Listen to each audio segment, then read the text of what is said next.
ദയ എന്ന് പറയുന്ന സങ്കല്പവും ട്രീറ്റ്മെന്റുമായിട്ട് ബന്ധപ്പെടുത്തിയുള്ള വല്ലതും ആരെങ്കിലും പഠിച്ചിട്ടുണ്ടോ?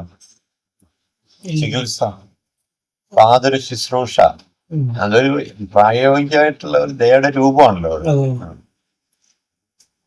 വേദനയിൽ നിന്ന് ഒരാളെ ആശ്വസിപ്പിക്കുക, വിമോചിപ്പിക്കുക, അങ്ങനത്തെ ഒരു ആ പാർട്ടിൽ ആരെങ്കിലും ഒന്ന് വർക്ക് ചെയ്താൽ നല്ലതായിരിക്കും തോന്നുന്നത്. ചികിത്സ ഒരു അപ്ലൈഡ് ദയ എന്നുള്ള നിലയിൽ ദയയുടെ പ്രയോഗം അതെല്ലായിടത്തും നടക്കുന്നുണ്ട്. ഇപ്പൊ അത് വാണിജ്യവൽക്കരിക്കപ്പെടുമ്പോ അതിനകത്ത് ആ ധാർമ്മികതയുടെ എത്തിക്കൽ യൂണിറ്റി അങ്ങോട്ട് ആ പോയിന്റ് നഷ്ടപ്പെട്ടു പോവുക. ഇപ്പം എല്ലാരും പറയും ഇവിടെ ദയയിൽ നല്ല ചികിത്സയാണെന്ന് പറയും, പക്ഷെ ക്രൂരായിട്ടുള്ള ബില്ലാന്ന് പറയും. അപ്പൊ ഒരു ദയയില്ലാത്ത ബില്ലാണെന്നും പറയാൻ ദയ അവിടെ കിട്ടുന്നുണ്ട്. ഇങ്ങനെ ദയക്കൊരു വാണിജ്യത്തിലേക്ക് വരുമ്പോ ഉള്ള അതിന്റെ സ്പിരിറ്റ് നഷ്ടപ്പെട്ടു പോകുന്ന ഒരു സംഗതിയുണ്ട്. അപ്പൊ പണ്ട് ധർമാശുപത്രി എന്ന് പറഞ്ഞ് നടത്തിയതൊക്കെ നെറ്റ്വർക്കായിരുന്നു, ചെയിൻ പോലെ ഉണ്ടായിരുന്നു. ഇന്ത്യ ഒട്ടുക്കും ധർമാശുപത്രികൾ നടത്തിയിരുന്നു. അവര് ഒരൊറ്റ കേന്ദ്രത്തിൽ നിന്നല്ല, അവരവരുടേതായ നേതൃത്വത്തിൽ. പിന്നെ നമ്മുടെ കോട്ടയ്ക്കൽ എപ്പോഴും ഉണ്ട് ധർമാശുപത്രി, ഒരു പൈസ ഇല്ല. ഗവൺമെന്റ് ഹോസ്പിറ്റലുകൾ മുഴുവനും ധർമാശുപത്രികൾ എന്നുള്ള സങ്കല്പത്തിലാണ് വരുന്നത്. പാവപ്പെട്ട പൈസ ഒന്നും ഇല്ലാത്തവരുടെ ജീവൻ രക്ഷിക്കാനും അവര് അത് അതിനകത്തൊക്കെ ഈ പ്രാക്ടിക്കലായിട്ടുള്ള ദയ തന്നെ ഉദ്ദേശിക്കുന്നു. അത് ഒരു സമൂഹം എങ്ങനെയാണ് പര ദുഃഖത്തിൽ ഇത് പങ്കെടുക്കുന്നതിനെ പരിഹരിക്കാൻ സഹായിക്കുന്നത്. അവിടെ ഒരു സമൂഹം തന്നെയാണ്, അതിന്റെ അറിവിന്റെ രൂപത്തിൽ ആ സമൂഹം ഉണ്ട്. മുഴുവൻ സമൂഹമാണ്. വൈദ്യശാസ്ത്രം എന്ന് പറഞ്ഞ അറിവിൽ ഈ സമൂഹ ചരിത്രത്തിലെ ജ്ഞാനം, ചികിത്സാ ചരിത്രം മുഴുവനും അതിനുള്ളിലുണ്ട്. അവരുടെ ശരീരശാസ്ത്രബോധം, പരിഹാരത്തെ പറ്റിയുള്ള കോശങ്ങളെ പറ്റി, നാഡീഞരമ്പുകളെ പറ്റി, ഇമോഷൻസിനെ പറ്റി ഒക്കെ ഉള്ള ഒരു സമൂഹത്തിന്റെ ജ്ഞാനം മുഴുവനും ഈ അവര് ആശുപത്രിയിൽ ഈ ചികിത്സക്കുള്ളിൽ അവിടെ സന്നിഹിതമാണ്, അവിടെ പ്രവർത്തന നിരതമാണ്. ആ ജ്ഞാനം അവിടെ പ്രവർത്തിക്കുന്നത്, ആ അവിടെ അങ്ങനെ പ്രവർത്തന നിരതമാകുന്ന ആ ജ്ഞാനം യഥാർത്ഥത്തിൽ ദയയുടെ ഒരു രൂപമാണ്.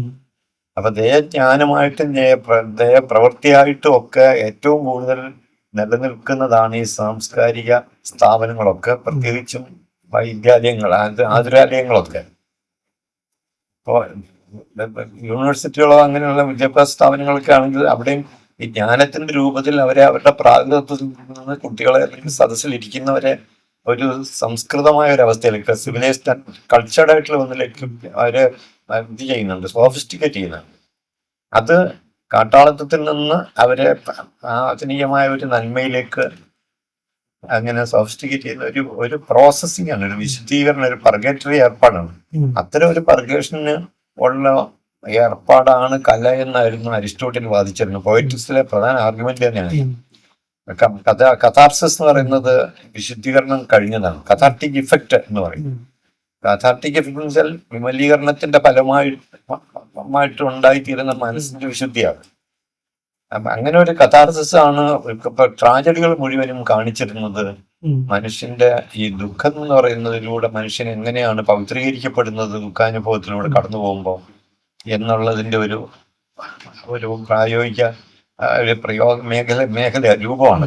ആരെങ്കിലും അത് കാണിക്കുമ്പം വർഷങ്ങൾ മുഴുവൻ നീണ്ടു നിൽക്കുന്ന ഒരു നാടക അവതരണമുണ്ട്. സോഫോക്ലീസിന്റെ നാടകമൊക്കെ എത്രയോ വർഷങ്ങളിലേക്ക് ഒരു നാടകം അങ്ങോട്ട്, ആന്റിഗണി, എഡിപ്പസൊക്കെ വർഷങ്ങളോളമാണ് കളിക്കുന്നത്. കാരണം അത് മനുഷ്യന്റെ ബന്ധങ്ങളെയും മനുഷ്യൻ്റെതായിട്ടുള്ള മറ്റേ ഓരോരുത്തരം ആ തിന്മകളെയും നന്മകളെയും ഒക്കെ അത് കാണിക്കുകയാണ്. ഇത് കാണിക്കുന്ന വഴി ജീവിതത്തിന്റെ സാരത്തിലേക്ക്, മൂല്യങ്ങളിലേക്ക്, മഹിമകളിലേക്ക് ജനറേഷൻസിനെ നയിക്കുന്ന ഒരു ചികിത്സയാണ്. അപ്പൊ ആരോഗ്യത്തിലേക്ക് നയിക്കുന്ന പോലെയാണ് നന്മകളിലേക്ക് നയിക്കുന്ന ഒരു ചികിത്സയാണ്. അപ്പൊ അങ്ങനെ ഇതിന്റെ മൊത്തം മനുഷ്യപ്രവൃത്തിയിലെ തെറാപ്യൂട്ടിക്കായ ഏത് അറ്റംപ്റ്റിലും ദയ കലർന്നിരിക്കുന്നുണ്ട്. ഏത് വിശുദ്ധീകരണത്തിലും ഏത് തരത്തിലുള്ള സഹായത്തിലും ഒക്കെ ഈ ദയ പ്രയോഗിക്കാതെ ഒരാളെ സഹായിക്കാൻ പറ്റില്ല. നമ്മളത് അറിഞ്ഞുകൊണ്ടല്ല, അത് ഇൻഹറന്റാണ്. ഞാൻ ഇനി കുറച്ച് ദയ പ്രയോഗിക്കാൻ നല്ല വിചാരിക്കുന്നത്. പക്ഷെ ഒരാൾ ഹെൽപ്പ് ചെയ്യുന്നു എന്ന് പറയുമ്പോൾ സഹായത്തിൻ്റെ ഉള്ളിൽ ദയ ഉണ്ട്.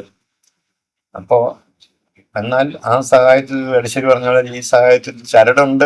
ഇതിന്റെ പിന്നിൽ ചരടെന്ന് പറയുന്നത് അതിനകത്ത് വാണിജ്യമാണ്. ഇങ്ങനെ മുതലാളിത്ത നാടുവാഴിത്ത കാലം പോലെ തന്നെ ഇത് ഇങ്ങനത്തെ ഒരു ഒരു ഏലിനേഷൻ സംഭവിക്കുന്നുണ്ട്. നമ്മൾ സമൂഹത്തിൽ നിന്ന് എലിനേറ്റ് ചെയ്ത് ചെയ്യപ്പെടുന്ന പോലെ തന്നെ വാല്യൂ കർമ്മത്തിൽ നിന്ന് മൂല്യം കർമ്മത്തിൽ നിന്ന് എലിനേറ്റഡ് ആവുന്നുണ്ട്. അങ്ങനെ എലിനേറ്റ് ചെയ്യപ്പെട്ട കർമ്മം മിച്ചമൂല്യം എന്നൊക്കെ പറയുന്ന പോലെയുള്ള ഒരുപാട് തരത്തിലുള്ള അതിന്റെ മഹിമകൾ എലിനേറ്റ് ചെയ്യപ്പെട്ടു പോകുന്നത്. അങ്ങനെയാണ് ഈ പള്ള മനുഷ്യരൊക്കെ ഉണ്ടാവുന്നത്, യാന്ത്രികരുണ്ടാവുന്നത്, ദുഷ്ടന്മാരുണ്ടാവുന്നത്, ഫാസിസം ഉണ്ടാവുന്നതൊക്കെ ഈ പ്രോപ്പർ ചികിത്സയിലല്ലാതെ ആ കഥാർസിസ് സംഭവിക്കാതുള്ള ക്രൂഡ് മനുഷ്യത്വത്തിന്റെ പുതിയ രൂപമാണ്. പ്രാകൃതനായ മനുഷ്യന് അന്നത്തെ അതേ ഭീകരതയിൽ അങ്ങനെ വളർന്നു വന്നിരുന്നെങ്കിൽ തീർച്ചയായിട്ടും ഈ ഹിറ്റ്ലറോ നെതന്യാഹോ പുടിനോ ട്രംപോ പോലുള്ള സാധനങ്ങളായിട്ട് തന്നെ വരുള്ളൂ.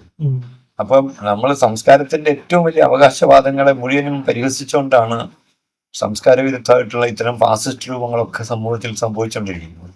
അപ്പൊ ആ അർത്ഥത്തിൽ പലപ്പോഴും ശരീരത്തിന് കൊടുക്കുന്ന ഒരു നല്ല ചികിത്സ പോലും ഒരു ഫാസിസത്തിനെതിരായിട്ടുള്ള ഒരു ചികിത്സയാണ്. എന്ന് പറഞ്ഞാൽ രോഗം തന്നെ ഫാസിസമാണ്, അഥവാ ഫാസിസം തന്നെ ഒരു രോഗരൂപമാണ്. തിന്മ വാല്യൂസ് ഉള്ളത്, എത്തിക്കലി ധാർമ്മികമായ ഭദ്രത ഉള്ളത് ആരോഗ്യമാണ്, അധാർമികമായിട്ടുള്ളത് അനാരോഗ്യമാണ്. ഇങ്ങനെ ഒരു സത്യമുണ്ട്. അപ്പൊ ഇത് ക്ലാസിക്കൽ ഗ്രീക്ക് ചിന്തയിൽ ഇത് നന്നായിട്ട് പ്രവർത്തിച്ചിട്ടുണ്ട്. അതുകൊണ്ട് തന്നെ ജനാധിപത്യമൊക്കെ വളരെ ഗംഭീരമായിട്ട് പുലരാൻ പറ്റിയ ഒരു മനുഷ്യബന്ധ ഒരു സാമൂഹ്യ ഘടന അവിടെ ഉണ്ടായിരുന്നു. സ്വതന്ത്രമായിട്ടുള്ള ഈ റിപ്പബ്ലിക്കുകളും രാഷ്ട്രങ്ങളും ഒക്കെ ഉണ്ടാകുന്നു. എന്ന് മാത്രമല്ല അനാരോഗ്യപരമായ കാര്യങ്ങളൊന്നും ഇപ്പൊ റിപ്പബ്ലിക് എന്ന് പ്ലേറ്റോയുടെ പുസ്തകത്തില് അനാരോഗ്യകരമായതെല്ലാം അവിശുദ്ധമാണ്.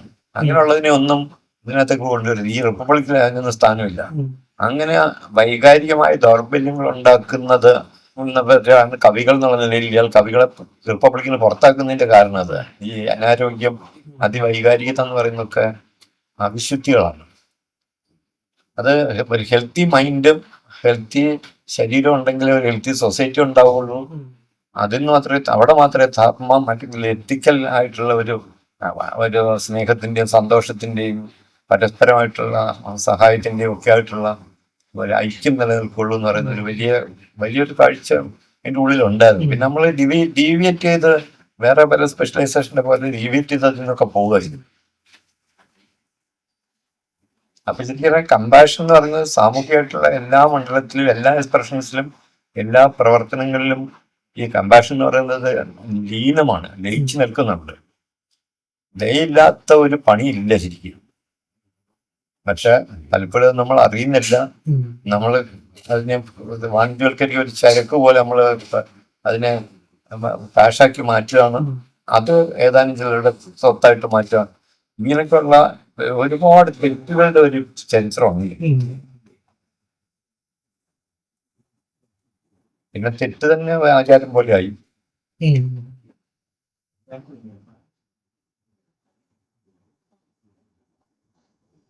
അത് ചികിത്സ ദയയുടെ ഒരു പ്രായോഗിക രൂപമാണ്. ചികിത്സാലയം എന്ന് പറയുന്നത് ദയയുടെ ഒരു പ്രായോഗികമായ അതിന്റെ ഒരു വേദിയാണ്, ഒരു അരങ്ങാണ്. അത് ദയയുടെ ഇന്നത്തെ ഒരു അവതരണമായിട്ട് ഒരു ചികിത്സ, ഒരു ശസ്ത്രക്രിയ റൂമിയോ അല്ലെങ്കിൽ ചികിത്സ ആലയമോ കാണണം എന്നുള്ള കാഴ്ച പറഞ്ഞു. ഇങ്ങനെ ഓരോന്നും ദയയുടെ തിയേറ്ററായിട്ട് കണ്ടു കഴിഞ്ഞാൽ നമുക്ക് ദയ മനസ്സിലാവും. അമൂർത്തമായ ഒരു ആശയമായിട്ട് പറയുമ്പോൾ ദയ മനസ്സിലാവില്ല. പക്ഷെ ഇത് ദയയുടെ ഒരു നാടകമാണ് ഇവിടെ നടക്കുന്നതെന്ന് പറഞ്ഞാൽ അപ്പൊ മനസ്സിലാവും. അതിമാരകമായ ഒരു ക്യാൻസർ സെല്ലിന്റെ ഒരു ഗ്രോത്തിനെ അടക്കം വിളിച്ചു മാറ്റുന്നത് വഴി ഒരാളുടെ ജീവനെ കൂടി രക്ഷിക്കുക എന്ന് പറയുന്നത് വലിയൊരു ദയയുടെ രൂപമാണ്. ഇങ്ങനെ ദയയുടെ തിയേറ്ററുകളാണ്, പ്രായോഗികമായിട്ടുള്ള അതിന്റെ അവതരണ വേദികളാണ് ആശുപത്രികൾ എന്നുള്ളതുപോലെ തന്നെ അജ്ഞതയെ അർത്ഥമാറ്റി കളയുന്ന ക്ലാസ് റൂമുകളും ഏത് തരത്തിലുള്ള എഡ്യൂക്കേഷനിൽ ഇങ്ങനൊരു സംഭവമുണ്ട്, ദയയുടെ പ്രയോഗമുണ്ട്.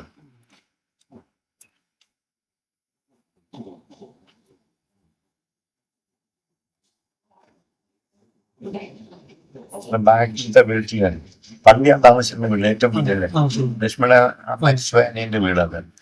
അവിടെ ഇപ്പം ആഴ്ച 3 ദിവസം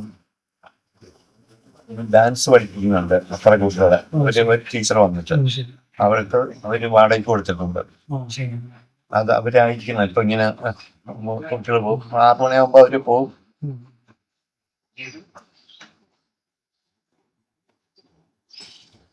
എല്ലാ ദിവസവും ഉണ്ടാകും ക്ലാസ്. 3 ദിവസം. ഇനിയിപ്പം വെള്ളിയാഴ്ച ഉണ്ടാവും. ഇന്നലെ ഉണ്ട് തിങ്കളാഴ്ച. ഇന്നലെ അല്ലേ തിങ്കളാഴ്ച? ഇന്നലെ ഉണ്ടായിരുന്നു.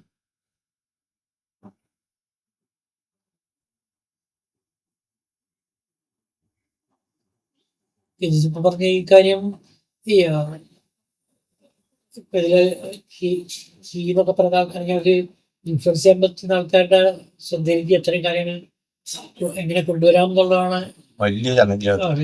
വലിയ ചലഞ്ച്. ഇപ്പൊ തീരുമാനം എടുക്കുന്നത് മുഴുവനും സമ്പത്തായതുകൊണ്ടേ സംസ്കാരമല്ല, തീരുമാനങ്ങളൊക്കെ വരുന്നത് ഡിസിഷൻ മേക്കർ എന്ന് പറയുന്നത് ഇതാണ്, ഫൈനാൻസ് ആണ്, പണം. ഇപ്പൊ നമുക്ക് ഇപ്പം അനുദേശം പറഞ്ഞപ്പോഴും അതിനവിടെ ഇത് പ്രസന്റ് ചെയ്യാൻ ഇതില്ല, അപ്പൊ ആ തീരുമാനത്തെ അത് ബാധിക്കും. അപ്പൊ ഓരോ സംഗതിയിലും അങ്ങനെയാണ്.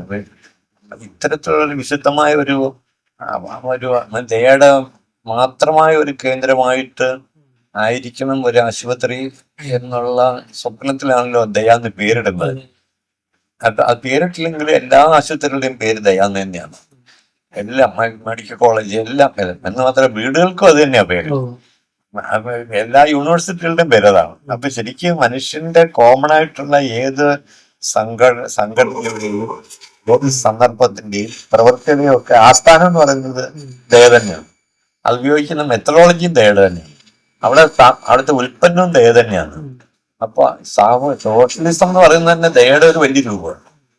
എന്നിട്ട് പോയിട്ടാണ് സ്റ്റാലിൻ ഇത്രയും ഭീകരമായിട്ടുള്ള മനുഷ്യക്കുരുതി നടത്തിയിട്ടുള്ളത്. ഇപ്പൊ ഏറ്റവും വലിയ ഹ്യൂമനിസം എന്ന് പറയുന്നത് ദയയുടെ തന്നെ ഒരു സബ്ലൈം രൂപമാണ്. അവിടെ അതിനുവേണ്ടിയാണ് കമ്മ്യൂണിസത്തെ സോഷ്യലിസ്റ്റയും പിന്നെ കമ്മ്യൂണിസ്റ്റിലേക്കും പരമതയുടേതായ ഒരു രൂപം. അത് അവിടെ എത്തുന്നതിനാണ് ഇത്രയും ക്രൂവലായിട്ടുള്ള പാറ്റേൺസ് സ്വീകരിക്കുന്നത്.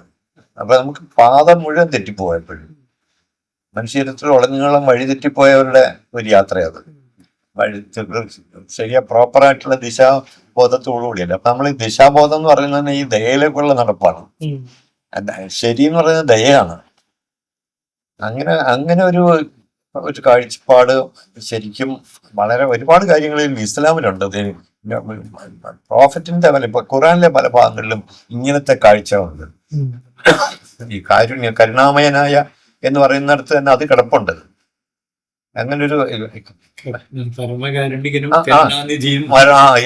അങ്ങനെ നമ്മൾ ഐഡിയലിന്റെ ഒരു ഉയർന്ന രൂപം തന്നെ കമ്പാഷനാണ്. ബുദ്ധനും അതുകൊണ്ടാണല്ലോ, ബുദ്ധനാണല്ലോ ഇത് തുടങ്ങുന്നത്. ഇതിനെ ഈ സംസ്കാരത്തിന്റെ ഈ കാട്ടിൽ നിന്ന് ഇങ്ങനെ ഒരു രത്നം പോലെ ഈ ഒരു സത്യത്തെ വീണ്ടെടുക്കുന്നത് കണ്ടെത്തുന്നത് ശരിക്കും ബുദ്ധനാണ്. പണ്ട് അതിനു മുമ്പ് ഉപനിഷത്തുകളിലും ബുദ്ധന്റെ കാലത്തെ ഹിന്ദുയിസത്തിലൊക്കെ വെച്ചാൽ ഇതിന്റെ ആ വെളിപാടുകൾ തുടങ്ങിയ കാലത്ത് നിന്ന് അനുഷ്ഠാനങ്ങളിലേക്ക് ഈ പ്രീസ്റ്റ്ഹുഡ് എന്ന് പറഞ്ഞ ഒരു സാധനം വന്ന് അതിഭയങ്കരമായിട്ട് അങ്ങനെ അധികാരപ്രയോഗമായിട്ട് മാറി.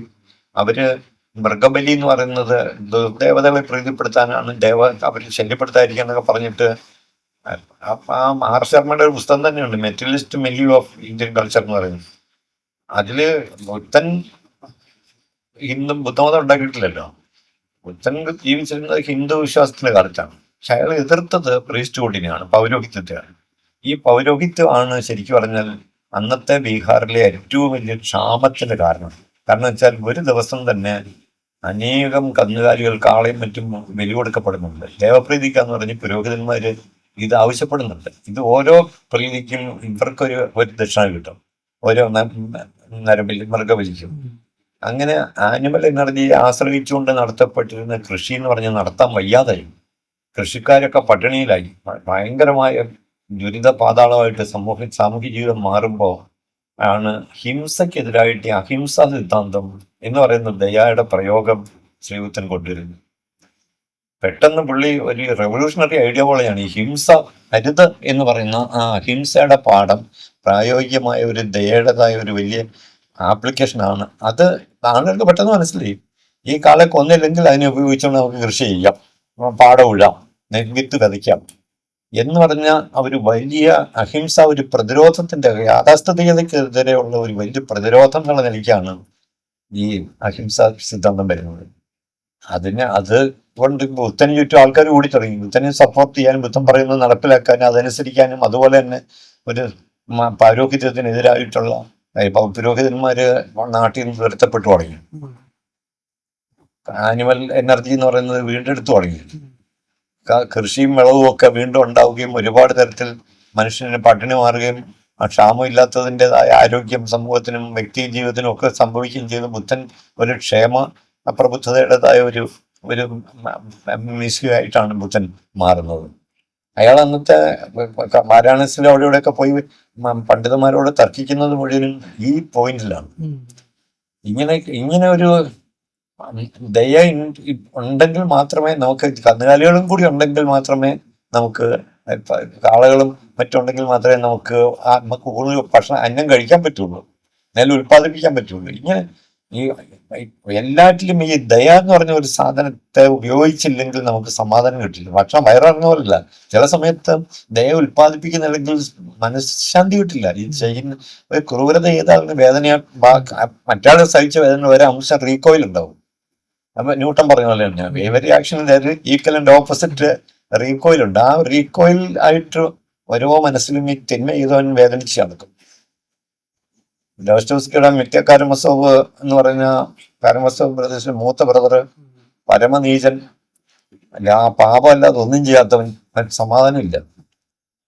ഒരിക്കൽ ഒരു പാതിരാത്രിക്ക് ഇങ്ങനെ കൊടും പാപ്പി അച്ഛനെ കൊല്ലിക്കുക അങ്ങനെയൊക്കെ ചെയ്ത് കഴിഞ്ഞ് പിന്നെ ചെയ്യാനൊന്നും പാവം ബാക്കിയില്ല. അങ്ങനത്തെ ഒരു വരവിൽ സെന്റ് പീറ്റേഴ്സ്ബർഗിലെ 8 ദിക്കിലേക്കും വഴികൾ പിരിഞ്ഞു പോകുന്ന ഒരു കവലരിയാളെത്തും. ഒന്നും കാണാൻ വയ്യ, മൂക്കറ്റ കുടിച്ചിട്ടുണ്ട്, എങ്ങോട്ടാ പോകണ്ടെന്ന് ഒരു പിടിയില്ല.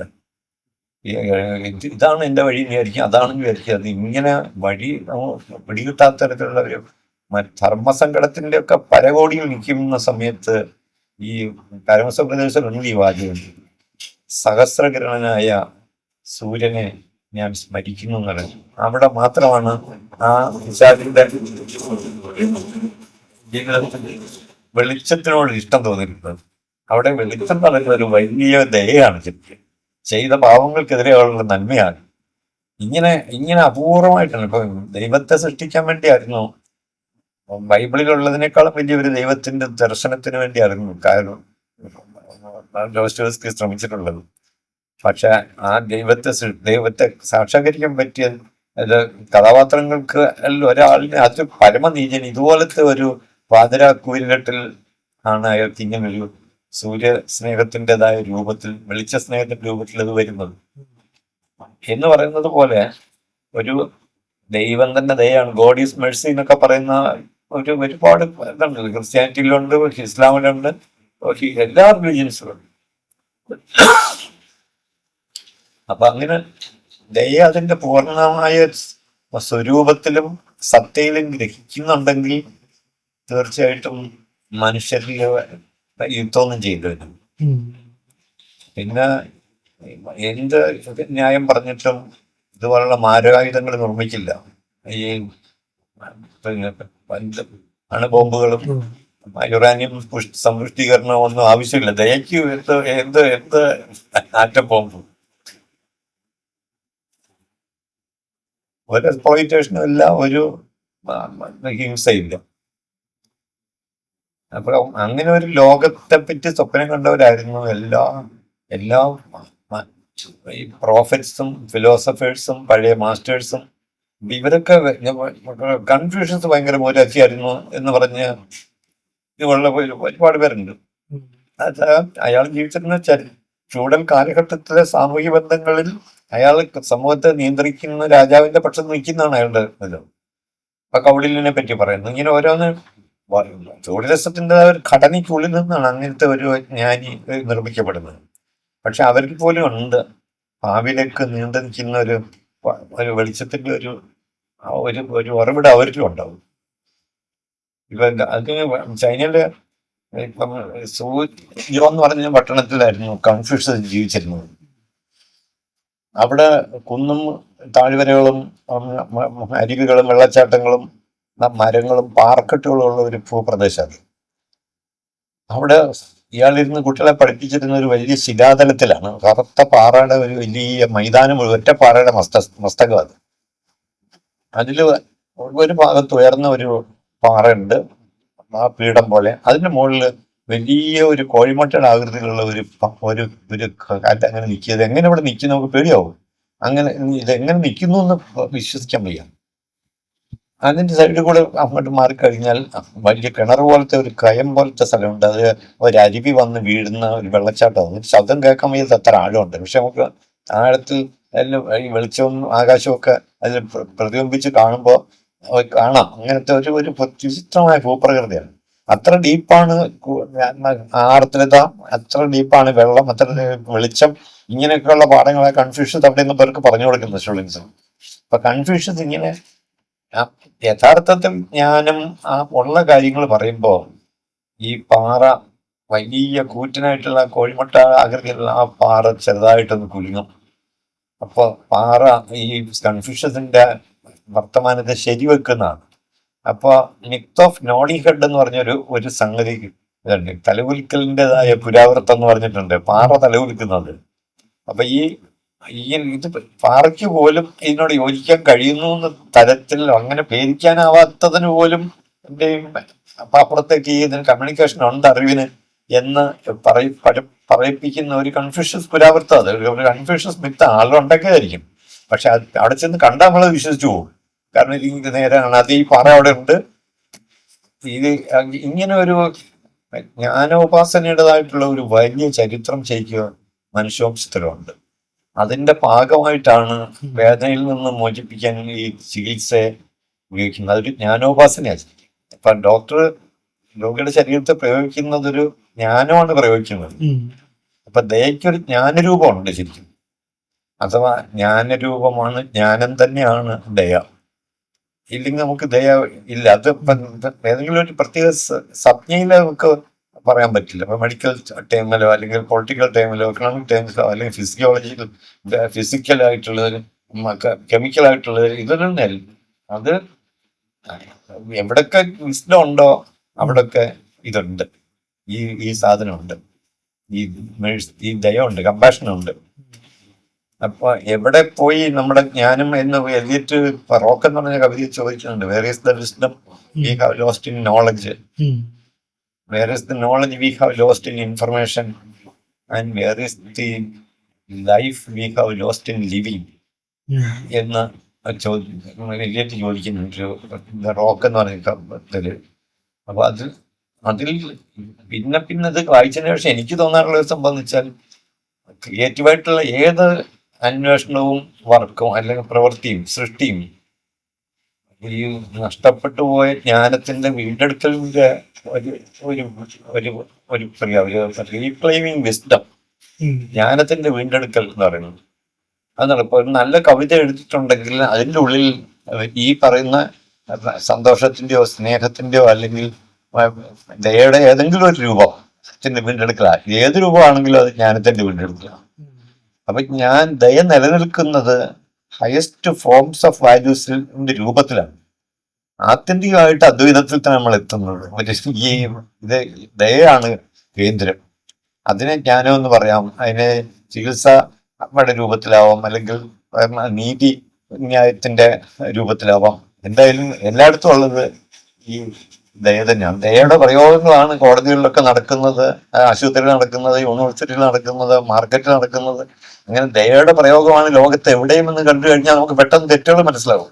നിർദ്ദയമായിട്ടുള്ളതൊക്കെ തെറ്റാണ്.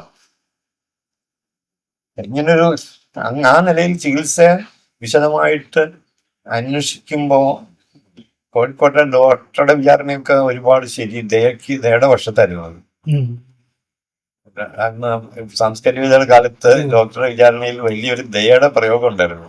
പക്ഷെ പ്രയോഗിച്ചവർ തന്നെ എന്തിനാ പ്രയോഗിച്ചതെന്ന് മറന്നുപോകുന്ന തരത്തിലായിപ്പോയി. അവർ പെട്ടെന്ന് അവർ ഞെട്ടിപ്പോയി. സമൂഹത്തെ നക്സലൈറ്റ് മൂവ്മെന്റിനെ ഒരിക്കലും സപ്പോർട്ട് ചെയ്യാത്ത ആൾക്കാർ മുഴുവനും അതിനെ പിന്തുണയ്ക്കുകയും ശരിവെക്കുകയും ഫോളോ ചെയ്യുകയും ചെയ്യുന്ന ഒരു സോഷ്യൽ ആയിട്ടുള്ള വലിയൊരു തരംഗമുണ്ടായി. അതിന്റെ ഊർജത്തെ എങ്ങനെ ഉപയോഗപ്പെടുത്തണം എന്ന് അറിഞ്ഞുകൂടായിരുന്നു അന്ന് സാംസ്കാരിക വിദ്യക്കാരുടെ ഏറ്റവും വലിയ ബ്ലൈൻഡ്നെസ് എന്ന് പറയുന്നത്. അതന്ന് വാസുദേന്ദ്ര ബാബു ഒക്കെ ഇവിടെ വരാറുണ്ട്. അപ്പൊ ഞാൻ ഇത് ആശയം വാസുദേന്ദ്ര ബാബുവിനോട് പറഞ്ഞ അയാൾക്ക് തീരെ പിടിച്ചില്ല. അയാള് പറഞ്ഞു തുപ്പട് ഐഡിയലിസം ആണ് KGS പറയുന്നത്. ഐഡിയലിസം അല്ലേ, ഞാൻ പറഞ്ഞ അവിടെ ഒരു സോഷ്യൽ ഈ സപ്പോർട്ട് ഈ ഒരു ഇവന്റിനുണ്ട്. ഡോക്ടർ വിചാരണ എന്ന് പറയുന്നത് കേസും മറ്റും ഒക്കെ ആവും. പക്ഷെ ആ വിചാരണ എന്ന് പറഞ്ഞ ഇവന്റിന് ഫോക്ക് ജഡ്ജ്മെന്റ് എന്ന് പറയാം, ഫോക്ക് സെൻസ് ഓഫ് ജസ്റ്റിസ് എന്ന് പറഞ്ഞ സാധനം ഉണ്ട്. അതിനൊക്കെ വലിയൊരു കോടതി ഇല്ല. അപ്പൊ ജനകീയമായ ഒരു സമ്മതി കിട്ടുന്നുണ്ടെങ്കിൽ തീർച്ചയായിട്ടും അവിടെ ഒരു വലിയ നീതിയുടേതായ ഇവന്റ് സംഭവിച്ചിട്ടുണ്ടാവും. നീതി നടന്നിട്ടുണ്ട് എന്ന് പറഞ്ഞാൽ ഒരു ശരി നടന്നിട്ടുണ്ട്. അതുകൊണ്ടാണ് ജനങ്ങൾ പിന്തുണച്ചിട്ടുള്ളത്. പക്ഷെ അങ്ങനെ പിന്തുണയെന്ന് പറയുന്ന ഇത് വലിയൊരു സോഷ്യൽ എനർജിയാണ്. അതിനെ നമുക്ക് കൺസോൾട്ടേറ്റ് ചെയ്യാനും കൂടുതൽ ഹയർ പ്ലേസിലുള്ള ഒരു സോഷ്യൽ ഫോമിനെ സൃഷ്ടിക്കാനും കഴിയുമ്പോഴാണ് നമ്മൾ റെവല്യൂഷന്റെ പാതയിലാവുന്നത്. അതിനുള്ള ശേഷി ഇപ്പോഴത്തെ മാർക്സിസ്റ്റ് ലെനിനിസ്റ്റുകൾക്ക് ബൗദ്ധികമായിട്ടില്ലാതെ പോയത് കൊണ്ടാണ് അത് അവിടെ തന്നെ സ്തംഭിച്ചു പോയതും അത് കുറ്റകൃത്യം പോലെ ഭാവിയിൽ ഭൂതകാലത്തിൽ തിരിഞ്ഞു നോക്കുമ്പോൾ വികൃതമായി തോന്നുന്ന ഒരു കയ്യേറ്റ ശ്രമം പോലെ മാത്രമായി പോകുന്നതാണ്. അത് ഇങ്ങനെ ദയയുടെ പ്രയോഗത്തിന്റെ രൂപങ്ങളായിട്ട് ചരിത്ര സംഭവങ്ങളെയും സാമൂഹ്യ പ്രവൃത്തികളെയും ഒക്കെ കണ്ടു തുടങ്ങിയാൽ മാത്രമേ നമുക്ക് ദയ എന്താണെന്ന് മനസ്സിലാക്കാൻ പറ്റുള്ളൂ. ഇപ്പൊ കമ്പാഷനേറ്റ് റെവല്യൂഷൻ എന്ന് പറഞ്ഞിട്ട് ഒരു പുസ്തകമുണ്ട്, ബുദ്ധിസ്റ്റിനെ പറ്റിയുള്ള ഒരു പുതിയ പഠനം. അത് പറഞ്ഞിട്ട് 10-30 കൊല്ലമായി. അപ്പൊ ഈ കമ്പാഷനേറ്റ് റെവല്യൂഷൻ എന്ന് പറയുന്നത് ഒരു മുഴുവൻ ചരിത്രത്തെയും രണ്ടാമത് വായിക്കുകയാണ്. നമ്മളിപ്പോ ഈ പഠിച്ചു പറന്ന് പോകുന്നതിനകത്തൊക്കെ ഒരുപാട് അന്ധവിശ്വാസങ്ങൾ, ആധുനികമായ അന്ധവിശ്വാസങ്ങൾ ഒരുപാട് കലർന്നിട്ടാണ് പോകുന്നത്.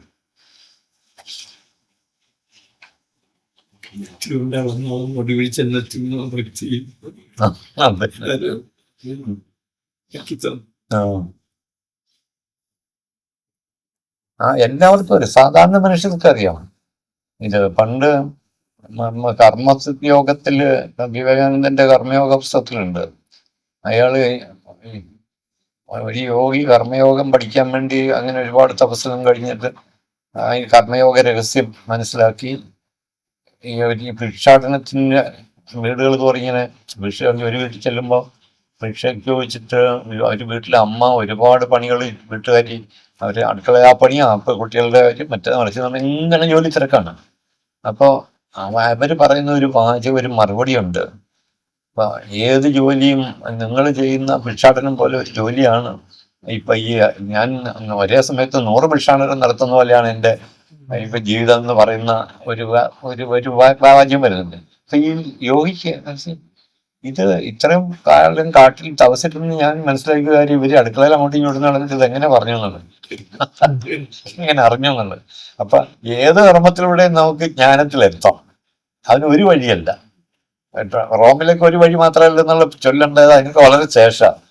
എന്ത് കർമ്മം ചെയ്താലും നമുക്ക് സൗന്ദര്യം സൃഷ്ടിക്കാം, സ്നേഹം സൃഷ്ടിക്കാം, നന്മ സൃഷ്ടിക്കാം. അപ്പൊ അത് ചെയ്യണം. പകുതി ഹാഫ് ഡൺ ആയിട്ടുള്ളതാണ് നമ്മുടെ ജീവിതം.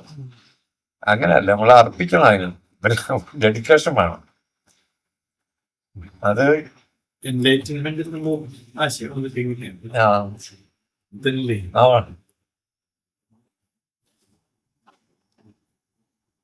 ധർമ്മപദത്തിന്റെ മലയാള വിവർത്തനം നമ്മുടെ അയ്യപ്പത്തി ചെയ്തു.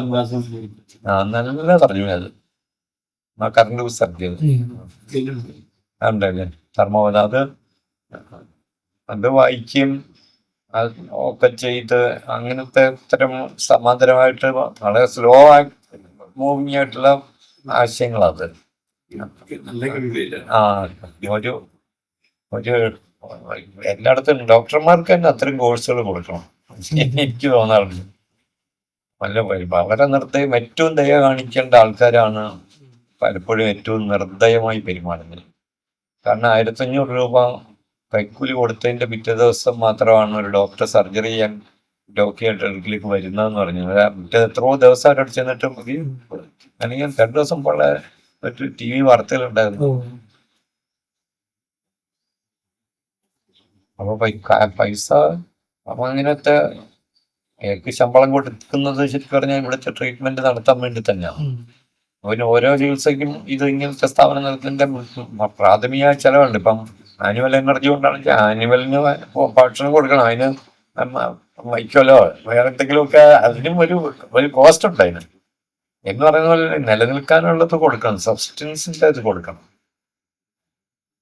പക്ഷെ അത് വെച്ചിട്ട് കോടീശ്വരൻ ഡോക്ടർ തീരുമാനിച്ചാൽ ആ അയാളുടെ പ്രതിജ്ഞയെ അയാൾ ലംഘിച്ചു കഴിഞ്ഞു.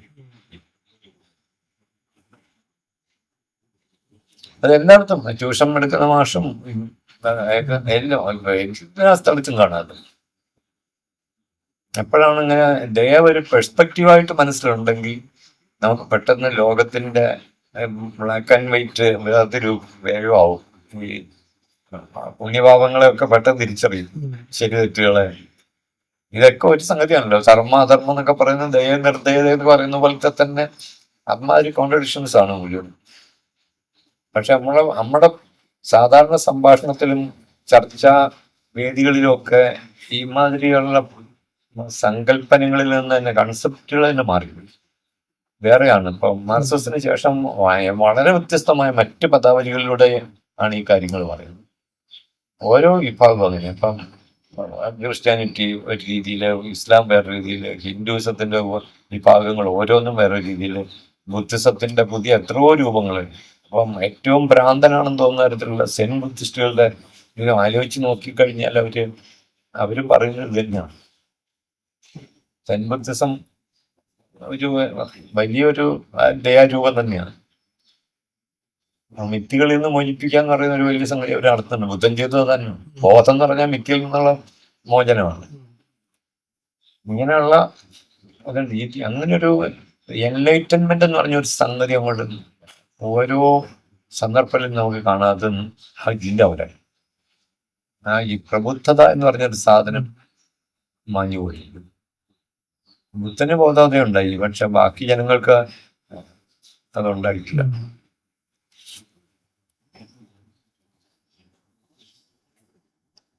ഇങ്ങനത്തെ ഒരു ദയ എന്ന് പറയുന്നത് സങ്കല്പത്തെ കുറിച്ചുള്ള ഒരു ബോധം ഉണ്ടായിട്ട് ദയ ഉണ്ടാവുള്ളൂ. അപ്പോ ആശുപത്രികളിലും എവിടെ പ്രവർത്തിക്കുന്നവരിലും അങ്ങനെ ഒരു തിരിച്ചറിവ് വേണ്ടതാണ് നമ്മുടെ കാലത്തെ ഒരു വലിയ അത്യാവശ്യം പറയുന്നത്.